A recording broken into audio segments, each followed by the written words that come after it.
César Vallejo, un destacado representante de la vanguardia literaria, se caracterizó por su firme compromiso con la justicia social y la lucha contra la opresión. Su poesía se enfoca en la exploración de la condición humana, abordando temas como el sufrimiento, la solidaridad y la compasión.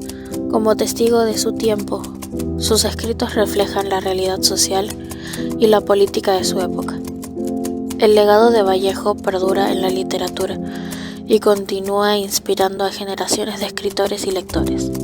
Este emprendimiento cultural, que ha sido plasmado en un cortometraje, es un reconocimiento a su influencia y aporte a la literatura. En él daremos a conocer la obra Liberación, de César Vallejo, un cuento que, aunque no sea tan conocido, tiene un significado profundo en la vida de nuestro gran poeta peruano, ya que nos permite adentrarnos de manera vívida en la experiencia de Vallejo durante su estancia en prisión y comprender cómo su injusta situación carcelaria influyó en su poesía y perspectiva de la vida.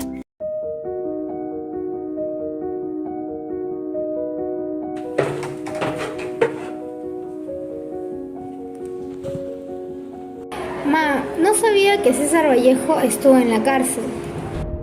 Efectivamente, ven para acá. Efectivamente, fue una de las situaciones más penosas en las que se enfrentó Vallejo.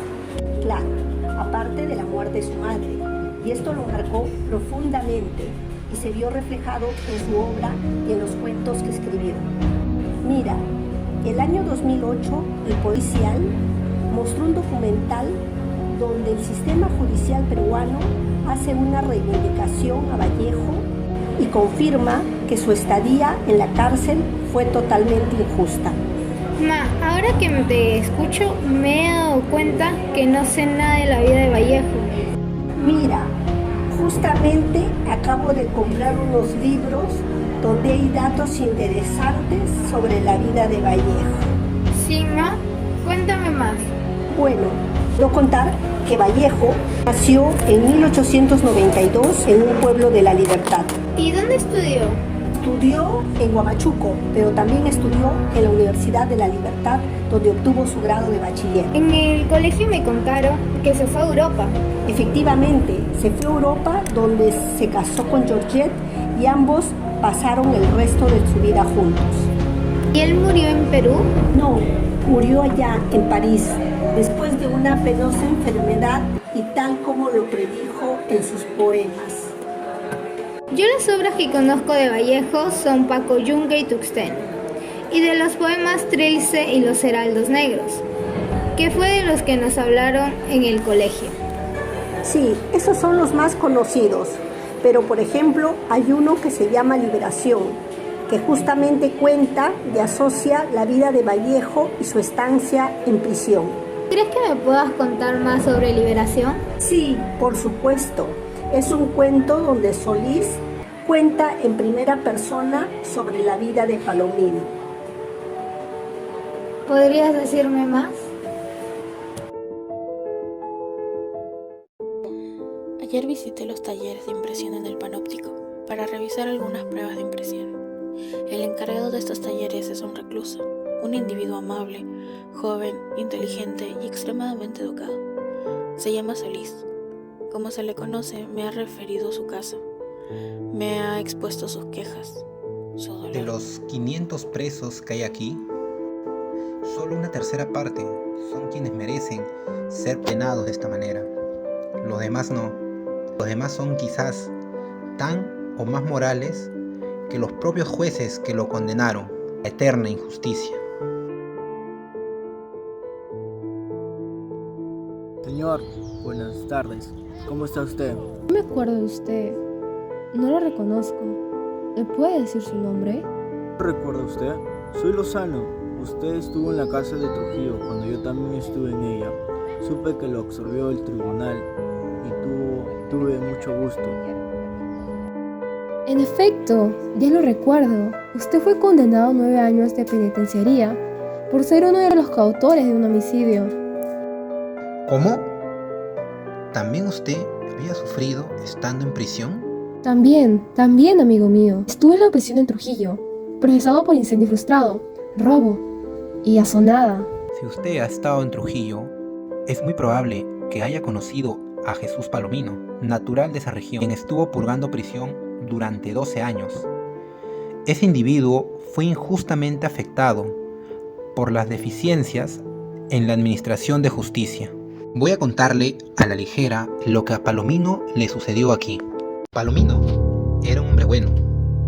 Sucedió que se vio estafado en forma cínica e insultante por un avesado, quien por ser de la alta sociedad nunca le castigaron los tribunales. Y a raíz de un violento altercado entre ambos, sobrevino lo inesperado: un disparo, un muerto, finalmente la cárcel. Luego de recluido aquí, el pobre tuvo que sobrellevar una tenebrosa pesadilla. Oh, la angustia que tuvo que soportar ese hombre. Muchas personas me comentaban: Palomino está loco. ¿Loco? ¿Es posible que alguien esté demente cuando vela por su propia supervivencia en medio del peligro?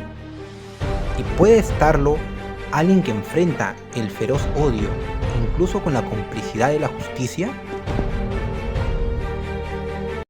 Cuando me acuerdo, no sé cómo pudo Palomino resistir tanto. Aquello era un tormento indescriptible. No sé por qué conducto fue notificado de que se le tramaba un envenenamiento dentro de la prisión. La familia del hombre que él mató le perseguía de esta manera, más allá de su desgracia. Comunicado de este hecho, sufrió, como usted comprenderá, terrible sorpresa. Lo supo y nada pudo calmarlo desde entonces. Un hombre de bien como él temía una muerte así. No por él, claro, sino por ella y por ellos. La inocente prole atravesada de estigma y orfandad. De allí la zozobra de minuto en minuto y el sobresalto a cada trance de su vida cotidiana.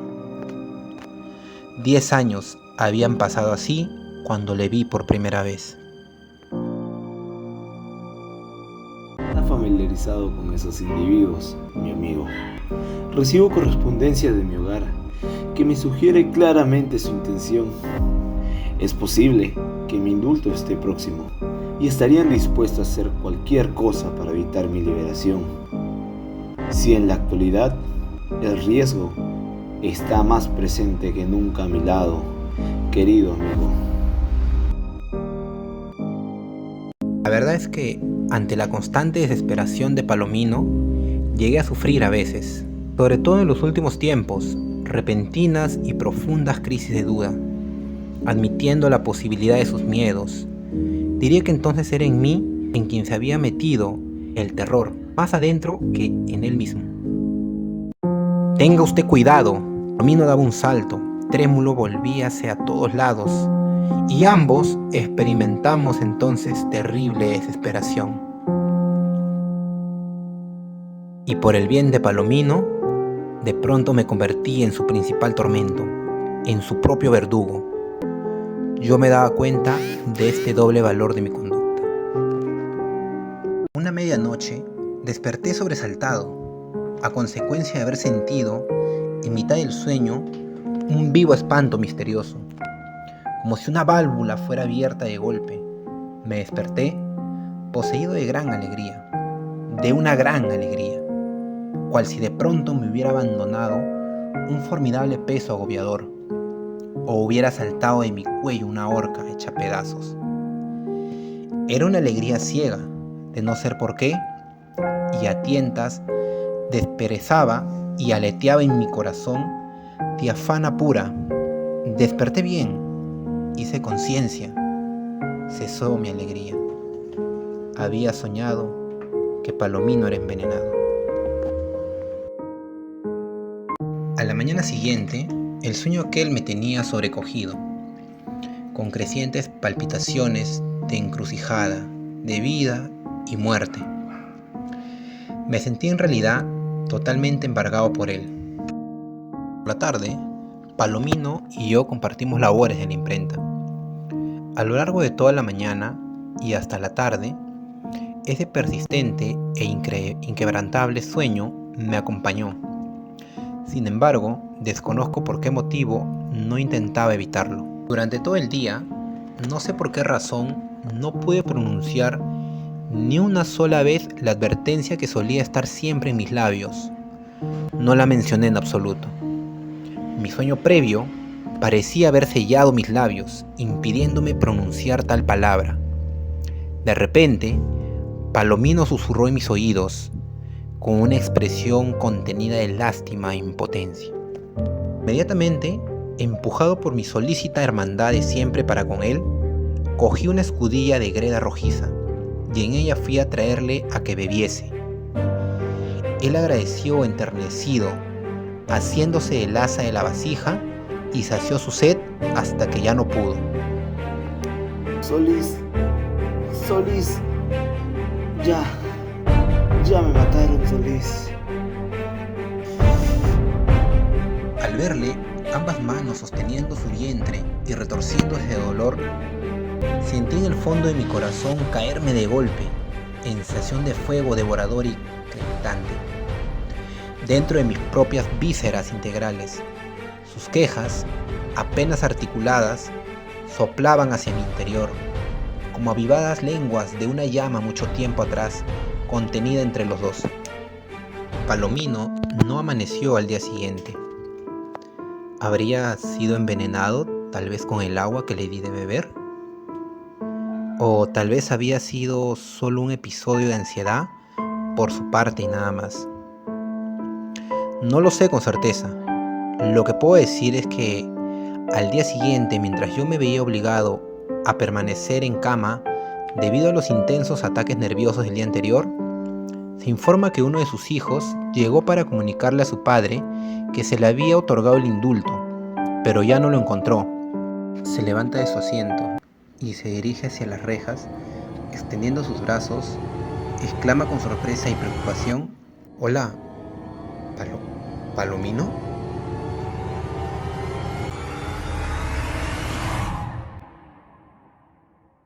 Y al igual que Palomino, en el confinamiento de una celda, Vallejo sintió el frío de la soledad y de la oscuridad, como cadenas que lo jalaban a un mundo injusto. Y en medio de esa adversidad, su pluma fue su única liberación.